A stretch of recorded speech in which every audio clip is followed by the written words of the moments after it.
Magandang gabi mga kamahal ko. Magluluto po ako ngayon ng ulam/pulutan. Yan po ay paanang manok adobo sa gata. Yan ang request ni Bayaw. At nagano kasi sila guys, nagdi-drink sila. So yan naman ay ngayon ko lang, first time ko lang magluto niyang adobo sa gata na yan. Kaya try ko kung anong magiging kalabasan yan. Try lang muna. Siyempre pag okay naman, sa sariling version ko naman ako magluluto. Ayan guys, ginisa ko lang yan. Pinakuloan ko muna yung paanang manok para malambot. At saka ginisa ko sa bawang, sibuyas. At saka nilagay ko na yung unang gata, pampalambot guys. Ayan po.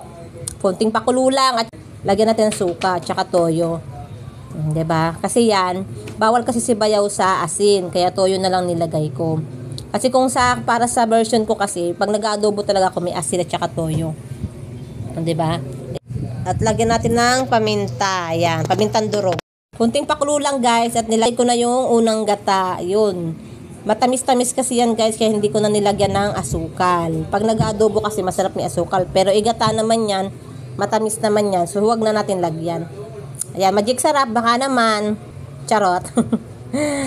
Tsaka syempre sili. Isang sili lang guys. Kasi may mga bata bawal sa kanila yung maanghang. Ayan guys, luto na po.